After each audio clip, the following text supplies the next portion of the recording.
ইফতারের আজানের আগ পর্যন্ত ঘাম ঝরাতে হয় ভাই, অনেক কষ্টে আছি রে ভাই। গত বছর রমজানে ছেলেকে নিয়ে মায়ের হাতের পিয়াজু আর বউয়ের হাতের ঠান্ডা শরবতের জন্য টেবিলে বসে অপেক্ষা করতাম।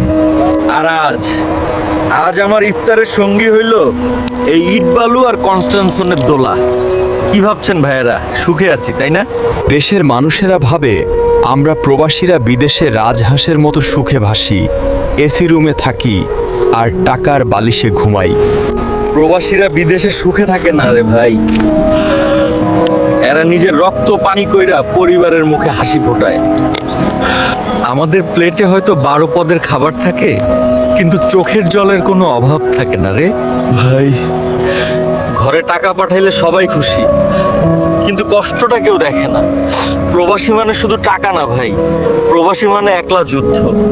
টাকা পাঠাইলে সবার মুখে হাসি, না পাঠাইলে আমি মূল্যহীন।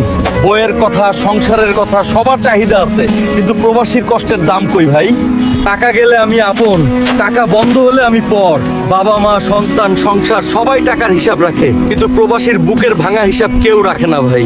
তোরা সবাই একসাথে বসে ইফতার কর, আমার কথা চিন্তা করিস না। আল্লাহ ভরসা, আর কিছুদিন কষ্ট করলেই ইনশাআল্লাহ ফিরমুড়ে। অনেকে বলে প্রবাসীরা নাকি টাকার বিছানায় ঘুমায়। একদিন এই লোহার খাটে শুয়ে দেখেন ঘামের গন্ধে ঘুম আসে কিনা। টাকা সহজ না ভাই, এই টাকার পিছনে থাকে হাড় ভাঙা পরিশ্রম আর নীরব কান্না।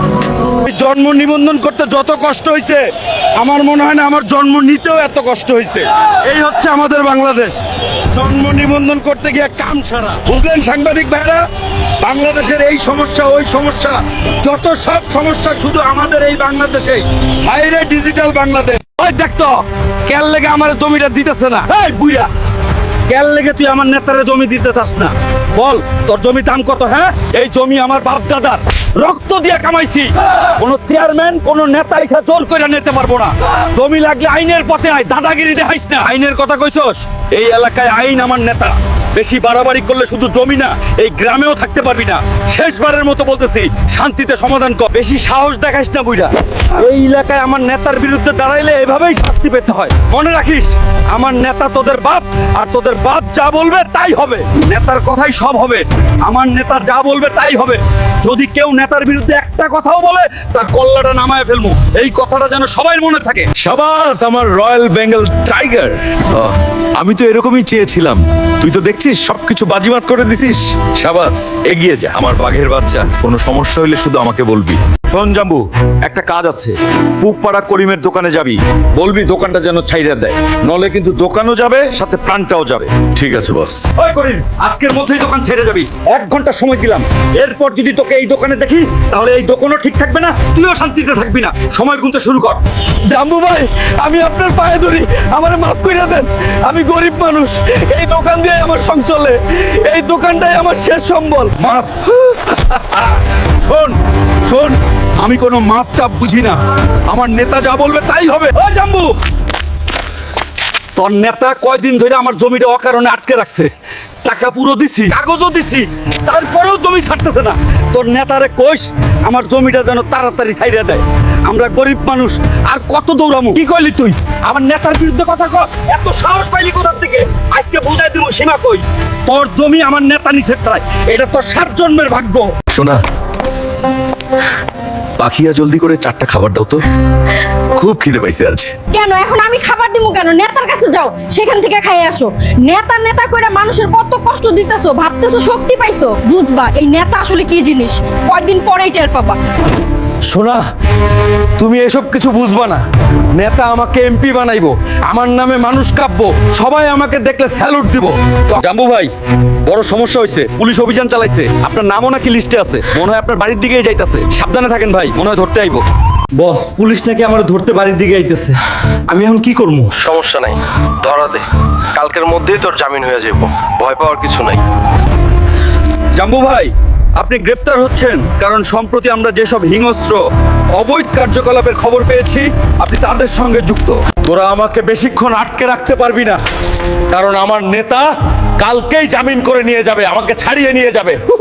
আজকে তো 3 দিন হয়ে গেল, নেতাও আসলো না, উকিলও পাঠালো না, জামিনও করালো না, তাহলে কি আমার জামিন হবে না? স্যার শুনলাম নাকি জাম্বু আপনার লোক। জাম্বু আবার আমার লোক হতে যাবে কেন? ও তো বাংলাদেশের কুখ্যাত সন্ত্রাসী, আর কোন সন্ত্রাসী আমার দলের লোক হতে পারে না। শুনলাম জাম্বু নাকি আপনার হয়ে কাজ করে। না, আমার হয়ে কাজ করবে কেন? আমি তো তাকে চিনি না, তবে সে যেই দলের লোক হোক আমি তাকে কঠিন শাস্তির ব্যবস্থা করব যদি আপনারা আমাকে সাপোর্ট করেন। এখন আমি সন্ত্রাসী, তাই না? যার লেগে করলাম চুরি, সেই কইতাছে চোর। আসলে আমি ছিলাম শুধুই বলির পাঠা। আমার জীবনটাই শেষ করে দিল নেতা। আমি তো ভাবছিলাম নেতাই আমার সব, আসলে আমি ছিলাম তার কাজের লোক। কাজ শেষ, এখন আমি তাজমিনের ময়লা হয়ে গেছি। নেতা নেতা কইরা নিজের জীবনটাই শেষ কইরা ফেললাম। যার জন্য আগুনে ঝাঁপ দিলাম সে একবারও পিছে তাকায় নাই। যারা অন্ধ হইয়া নেতা বানায় শেষ পর্যন্ত তারাই একা পড়ে যায়। ভুল মানুষকে বিশ্বাস করলে শেষটা এমনই হয়। অন্যের হয়ে অন্যায় করলে একদিন তার শাস্তি নিজ জীবনেই আসে। ক্ষমতা না, সঠিক পথই মানুষকে বাঁচায়। কিরে জাম্বু, কই যাইতেছিস? নেতা তো পাশ করলো, নেতার সাথে তো দেখা সাক্ষাৎ হয় না, তাই নেতাকে শুভেচ্ছা জানানোর জন্য যাচ্ছি। কিরে শালার পুত, তুই না বলে গেট দিয়ে ঢুকে যাচ্ছিস কেন? আরে ভাই, নেতার সাথে দেখা করতে যাব, এখানে আবার বলে যাওয়ার কি আছে? নেতাকে তো আমরাই পাশ করাইলাম। জাম্বু ভাই, আপনি এখানে দাঁড়ান, আমি নেতার কাছ থেকে পারমিশন নিয়ে আসি, নলে কিন্তু আমার চাকরি যাব। আপনি এখানে দাঁড়ান। স্যার, জাম্বু ভাই এসছে আপনার সাথে দেখা করার জন্য। কোথায়কার জাম্বু? আমি চিনি না, আমার এখন সময় নাই, কান ধইরা বাইর করে দে। দেখতেছিস না আমি ব্যস্ত আছি। জাম্বু ভাই, স্যারের এখন সময় নাই, স্যার এখন ব্যস্ত আছে। আর তোমাকে কান ধরে বাহির করে দিতে বললো, তোমাকে স্যার চিনে না। আমি তোমাকে কান ধরে বের করে দিব না, তুমি চলে যাও। এখন নেতা চিনবই না, কারণ নেতারে ভোট দিয়ে এমপি বানাইছি না। এখন তো নেতা আমাকেও চিনবো না। আমরা এখন কেডা, কোথায় থাকি, এসবও তো আর মনে নাই ওনার। শোন দারোয়ান, নেতা হয়েছে কেমন জানোস? ভোটাভুটির আগে তারা আমাদের পায়ে ধরে, আর ভোটে পাস করার পরে এমপি হওয়ার পরে আমরা তাদের পায়ে ধরি। এই হচ্ছে আমাদের বাংলাদেশ। শোনেন আমার বন্ধুগণ, যারা নেতা নেতা কইরা জীবন দিয়া দিতেছেন, আসলে এসব নেতা খেতা কিছুই না, শুধু আমাদেরকেই ব্যবহার করে। আমরা আবেগে সবকিছু দেই, আর পরে বুঝি আমরা শুধু তাদের দরকারের সময়ের মানুষ ছিলাম। এটা আমরা এখনো ঠিক মতো বুঝতে পারতেছি না। ভাইরা আমার, আবেগ দিয়ে রাজনীতি করলে শেষে কষ্টই পাইতে হয়। নেতা যদি ভালো হয় তার কাজ দেখেন, কথা না কাজের হিসাব নেন। নিজের ভোট নিজের ভবিষ্যৎ এটা কারো হাতে তুলে দিয়ে না অন্ধভাবে। মনে রাখেন, নেতা বড় না, জনগণ বড়। আমরা চাইলে নেতা বানাই, আমরা চাইলে নামাই।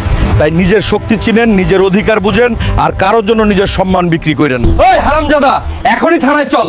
এই সর্বনাশা ইয়াবা বিক্রি করে তোরা সমাজটাকে নষ্ট করে ফেলছিস। তোদেরকে কঠিন দোলাই না দিলে তোরা ঠিক হবি না। চল তোর বাপের বাড়ি, এবার জেলে পচে মর। এই শহরে এমন কোনো মাইকেল নেই যে তোকে আমার কাছ থেকে বাঁচিয়ে নিয়ে যায়। কড়াইয়ে ডিম সিদ্ধ বসা, শালার পুতের পিছন দিয়ে ভরে দিব। স্যার, চিচিংফাক থানার এক এসআই আমাদের ইয়াবা কারবারের কানামাসুদকে ধরে নিয়ে গেছে গা। এভাবে চলতে থাকলে তো ব্যবসায়ী লালবাতি জ্বলবো। আপনি জলদি কিছু করেন স্যার। এই সব কি কইতাছিস তুই? আমার লোকের ধইরা নিছে মানে? পুলিশ এইটা কেডা? ওই কি জানে না আমি কে? আমি হচ্ছে এই শহরের ডন, আর কানা মাসুদ আমার লোক।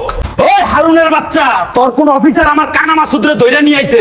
মাস শেষে যে তোর তবারক পাড়াই এর লেগে তোর 2 দিন পর পর কি হয়? হ্যাঁ স্যার, আপনি উত্তেজিত হবেন না প্লিজ স্যার, আমাকে একটু সময় দেন। নতুন অফিসার জয়েন করেছে, ও মনে হয় ভুল করে আপনার লোককে ধরে নিয়ে এসেছে।